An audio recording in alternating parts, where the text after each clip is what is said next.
I just broke it.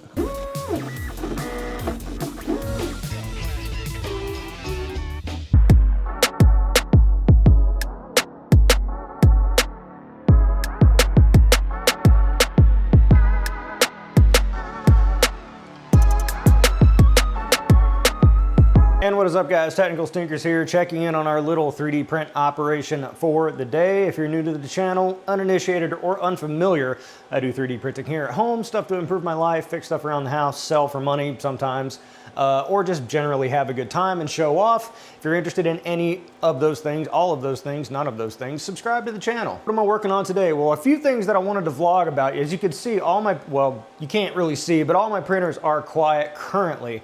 We're coming off the tail end of a lot of bigger projects, and I wanted to highlight some of those and also some of the more interesting things that I've been working on. Enough for me to pull the camera out. Let's put it like that. Right now, the thing I really wanted to highlight was this here Infinity Flow S1. So, yeah, you know, I've been having some, man, I hope that didn't break. You know, I've been having some, a lot of successes, 90% successes, 10% issues with the Infinity Flow S1. This is obviously the big version that holds 5 kilogram spools. And you might see here, what's that? What's that little thing you got on there? Well, it's this little special something I've just made up. If you're unfamiliar with the Infinity Flow S1 and this is your first time viewing this, Infinity Flow S1 is an automatic filament reloader. So you can have a spool going on your printer, and if the spool runs out, it will automatically kick into the next spool that you have loaded. No interruption, don't have to worry about it running out. But one of the big problems with the Orangestorm Giga is that while it works, there aren't as many adapters and sort of workarounds for the Orangestorm Giga because not a lot of people, it's crazy, not a lot of people have this enormous, gigantic monstrosity, Leviathan, behemoth, huge bitch of a printer, so there's not as many parts. And so one of the big issues that I've had with it is the automatic or the filament runout sensor, which is right here. Now you might say, oh, well, I have an Infinity Flow and you just run it right into the filament runout sensor. Orangestorm Giga doesn't have like a Bowden connector for its runout sensor, so you have to have a tube go all the way from the print head to the Infinity Flow.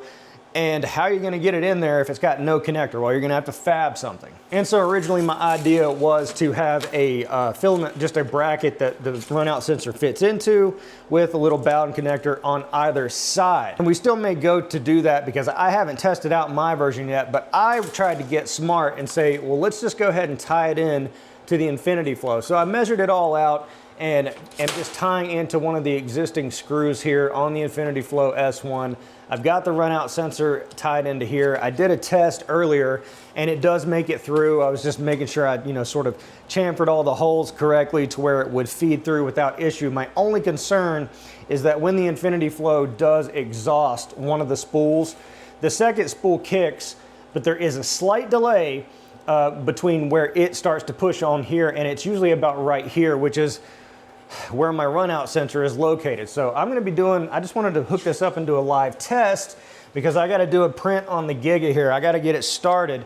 And so I'm gonna go ahead and hook this up, start the print, and then what I'll probably do is feed it a very small piece of filament to start with, just to test if it's gonna cause a hiccup or a delay with the runout sensor, because that doesn't really help me out much if that little tiny gap, that little delay between the spools is enough to trigger the runout sensor, because, then what am I doing? So what I'll need to do is then go back to the drawing board and create a Bowden to Bowden, tube to tube, ass to ass connection for the runout sensor, because what I've been doing is just putting a piece of filament in the runout sensor and then spraying and praying, hoping the Infinity Flow just kind of I keep up with it. But I wanted to kind of tie it all together, just another layer of protection. So I'm gonna hook this thing up, get some filament loaded, and give it a shot.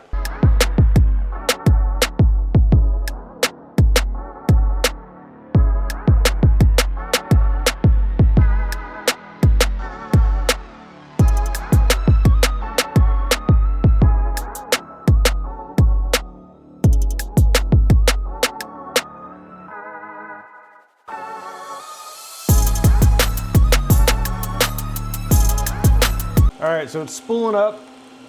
Went through my little adapter bracket dealy here. Have the little, it's an M9 9mm PC4 connector. And so I'm gonna go ahead and extrude it, prime it up, get the print started, and then I'm just gonna snip this spool because I don't really care for this. I kind of prefer the Sunloo stuff, just the finish, the way it comes out. And it's a little more consistent. I don't know what it is. Like, you know, I've always been a champ for the Elegoo Rapid PLA Plus, but I don't know, it's just something just not hitting right lately. I don't know if it's probably just the way it looks. Gonna get her primed up. What I'm printing is actually a stand for the giant Star Trek model. I'm gonna show you that here in a second because I just finished that up. I'm editing the video now, and that video will come out way before this vlog, so it's okay that I show you the finished product. All right, so printer is spooling up. It's gotta heat up. Giga takes a little bit to get hot. Take this spool here and cut it. So once the print gets started, it'll exhaust this pretty quickly. This spool should pick up and it should make its way through there, and we'll be the first to find out if this thing works. Now I will say I would like it to attach somewhere down here because as the filament comes up, I do notice that it kind of pushes again. It's tapered. I'll show, editing mat, put the 3D model up here. It is tapered so the filament will find its way through. It's just that there is some resistance because it's only being held on by one little screw right here. I couldn't really find anywhere else to do it. All right, bed's hot, nozzle's coming to temp. Any second we'll start the print. And this will and this will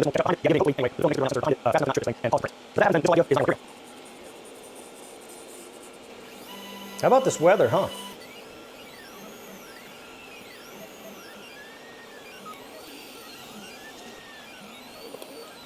All right, it's through the motor, and now it's on the print head to pull it the rest of the way through the mechanism.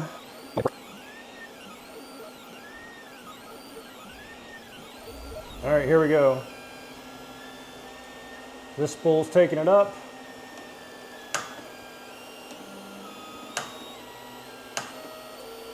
Looks like it's having some trouble making it in. Oh, it's just behind the other filament, okay. I mean, that's a good sign. Hey, it made it through. There's the end. There's no way you're gonna be able to see that, but that is the other end of the other spool. Clearly I need some kind of, cause you could see, like, this has got too much play. It's being pushed too hard. I need something to hold it tighter against the unit.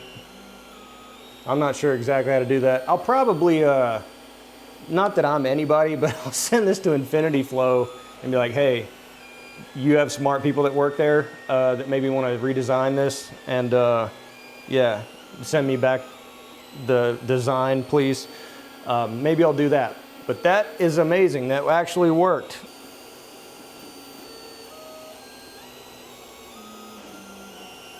All right, and so that stand that we're printing is actually for this large Star Trek Voyager model. I mentioned this in the previous vlog. Man, this thing printed up real fast. And it's been a few days since I did that. And so editing the video right now, I think I'm gonna do another no talking video, just music, showing the lapse of time kind of thing, just aesthetic. So for that video, I printed the regular size version, and in the video I'm like, this is too small, and throw it away. So this is the regular size version. These black parts are probably meant to go in like a darker gray, not necessarily black, but at a distance, you know, it looks okay, but up close, it's all a mess. And it's just so small. I didn't use a very, very fine layer height because I was trying to do it quick. Even still, my big fat fingers could only get so far with a lot of the, you know, surface imperfections and stuff. So overall, it's okay. The big one though, even with the heavy, heavy layer height, I think came out really nice because, you know, it's so big. I mean, it's really big. I just broke it. Yeah, nothing I can't fix. Okay, pop that back in. So yeah, we lost something on the starboard nacelle. Anyway, big model, didn't quite come out to 48 inches. It's 43, I think. So it's a little short, but overall, printing the pieces bigger, you know, you can kind of clean them up a little bit better. I'm really impressed with this model and how it came out. So for the video though, I wanted to display it and kind of show it off a little bit better. So I'm printing the stand that came with it. I didn't intend to print the stand because that's an extra like kilo of filament just for the stand. But you know, I've already gone through and printed this. Some areas to clean up, you know, little gappy right here, just a little glue there, but overall, I think it came out really nice. I'll probably do some closer uppy shots, but I gotta be careful with this thing because I'm not done filming. So set that there, but overall, I think pretty cool exhibition print. Not sure if I'll get views on it or anything like that, but otherwise, you know, it's another feather in the cap. So I'm gonna wait for that thing to print and I'll come back probably tomorrow and do more vlogging. All right, and some other notable notes you might notice here, I got a brand new piece of equipment. This is for the time lapses, and I know I've been talking a lot about that lately, but kind of putting more effort and focus on the time lapses, just eye candy slop, if you want to call it that, of the 3D prints. And so I wanted to get a slider, been looking at one. I tried a dolly, didn't really work out, but I was looking around for a slider, and I was actually going to be selling the Cobra S1, and I reached out to someone asking if they wanted to trade. They didn't, but they wanted a computer, and I've got lots and lots of very modern computer components sitting around, so I built them a little gaming PC, and we did a 1-for-1 trade of this iFootage Shark 2 Nano slider. Did have to get the DJI RS4 gimbal, and I know this isn't strictly 3D print related, it's more like of the meta, but that's what we're doing here. And so I did get this basically operating, kind of familiar with it this morning. I did some of the B-roll for the Voyager print, wrapped up that video, got that wrapped up this morning. I've got Voyager up here. I've got it on this nice little stand, but you remember when I last left you, we were getting a print going on the Orangestorm Giga. That was the stand that came with the model. And you know, remember I did this, you know, go me. No, not go me. The Orangestorm Giga did malfunction. I'm not exactly sure what happened. It did fail in the night. I restarted the print and it gave a failure again. The motor is just banging against one side. So it's obviously kind of screwed up somewhere along the way. I'm not exactly sure why, because we swapped everything around, remeshed the bed. So maybe a firmware thing, I'm not sure. It's been off for about a day. We're about to head in there and get it checked out. But I'm really excited to see what this thing can really do. I know this is like professional level equipment. You know, this gimbal alone is like 550 bucks. You know, it's like a professional gimbal. It's not like the one that I have on this camera here. This is just a little pocket sort of thing. This is the real McCoy. And so I've got my ZVE10 set up to go on here. I'm about to set it up for the A1 and do another slop 3D print. And I'm gonna try to time lapse it over the course of like 12 hours, but I'm running into some issues because you gotta power the camera, you gotta power the gimbal, you gotta power the slider, and that's a lot of power. So the chief issue I'm running into is powering the camera with a plug-in adapter, which is what I use, but the weight of the wire is making the gimbal think that it's on, you know, it's got gravitational pull or something, and it's freaking out. So working on that there.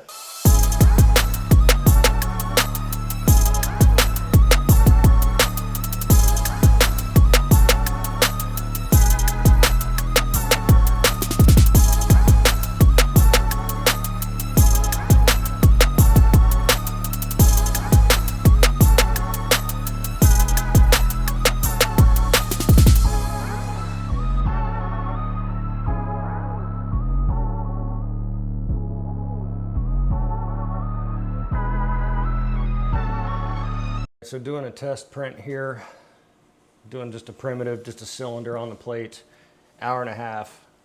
And I set this thing up to where it will take an hour and a half because this is not connected to the camera. We'll see how it comes out. Editing mat, put the result here.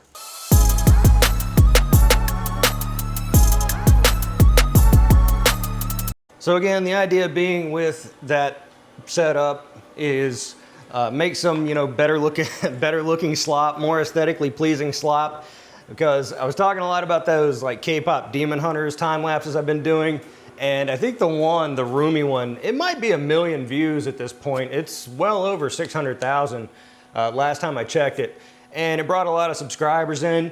Will that translate into people watching the long form videos? I don't know, but I do know the amount of contacts that I've been getting for, you know, sponsored hardware, look at hardware, advertising, things like that, has certainly gone up. So I know they're paying attention to those metrics. Will it hurt in the long run? I don't know, but this is still an experimental stage. I've been doing this in I posted my first video on September 1st last year. So I got less than a month ago that I've been doing this a year. I had to hit 10K in the first year, I did.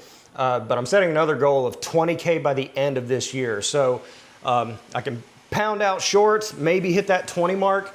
And if that's the case, then I can keep going. So that's the plan as it sits right now. And so hopefully that slider will just kind of make things look a little bit better. But back into 3D print land, Orangestorm Giga, like I was saying earlier, I was trying to print that stand for the Voyager model.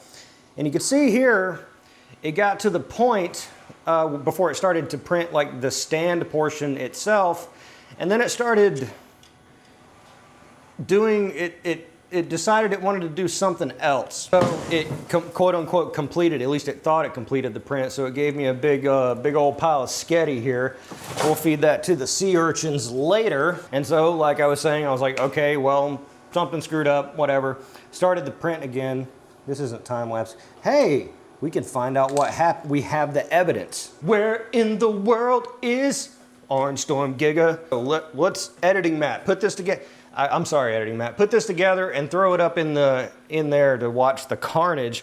I don't know that I'll actually be able to extract any actual data from it, but I do know the second time it failed and I came in here, it kept trying to go to the right, and it was just running into something. So I don't know why it would do that.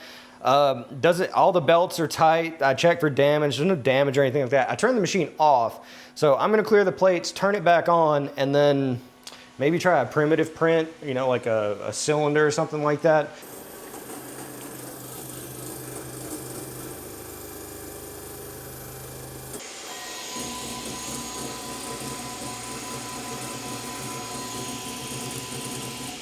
Well, I can already tell you that it's going to fail its input shaping. Something wrong with this motor, for sure. This motor, moving it back and forth, it's not reading something correctly. Well, look, I mean, just kind of off the rip, it seems like the X motor on the gantry, it's when I started to do its input shaping, it was, all right, it's moving around again. So let's see if it happens. It'll do input shaping at 3 different levels. So it'll stop here and try it again. Doesn't sound good. Yeah, it's jittering its way towards the right. All right, it doesn't look like it lets you stop this process. So I'm just gonna e-stop it. Will it even let you e-stop it? Yeah, it will. Okay, so very clearly this motor over here had a moment or something like that. I know this is thrilling content, but probably what I'll do with the Giga is go ahead and probably just verify all the connections are okay and make sure the belt's not over tension or there's no debris inside of it. Just move it back and forth and then try that again. And if there's no issues, then I'll just carry on. But if it does it again, then maybe it's a motor issue. Just buy another motor, I suppose. And finally, over here, more slop for the trough. What's that? I know what you're saying. Looks like a frog, doesn't it? Well, it is not a frog. It is Marcus. Editing Matt, throw some Marcus up. All right, this guy's gonna take care of everything. I'm going to fuck you. Okay. All right, so this is 100% brain rot slop from TikTok, currently very popular. Will it still be popular by the time I post this? Because I'm finding that when trends crop up on TikTok or anywhere, it's like they get shorter and shorter and shorter because people's attention spans, and Ted was right. Anyway, I'm printing myself a Marcus hat. It's like a helmet you can put on your head and make yourself into this character, which is very popular at the moment. I'm time-lapsing it. When it gets off, I'll just put it on my head. I'll overlay some audio of the unhinged stuff that Marcus says, and then maybe I'll get some views out of it. That's the idea. That's what I'm working on in 3D print land for today. Let me know in the comments below, not if you've got an Orangestorm Giga, but if you've had a printer, you know, preferably a large format printer, encounter that issue before. I guess, I don't know what the nomenclature is. Let me know in the comments below also what it's referred to as, because the Orangestorm Giga is, I mean, technically under the umbrella of Core XY, but you know, the bed doesn't move. It's the whole gantry that moves. It's like the Soval. So I guess, is that just straight Cartesian kinematics, or does it have its own specific name, or is it just also a Core XY, but the core doesn't move? Let me know in the comments below if you've got a printer like that and you've encountered that issue where that motor, that specific motor, The one that controls the print heads, X, has done that sort of thing before. And if so, what was the resolution on that? Because I'd love to know genuinely in the comments. And thanks again for all the comments and friendly feedback that you guys give me, because I'm a big dodo about a lot of this stuff. And a lot of you just kind of come through and be like, oh yeah, it's XYZ, just do this, and it works. And that's tremendously valuable. Thank you very much for that. And while you're at it, be sure to like the video because it's the nice thing to do. And of course, subscribe for more content like this on The Technicals. See you next time.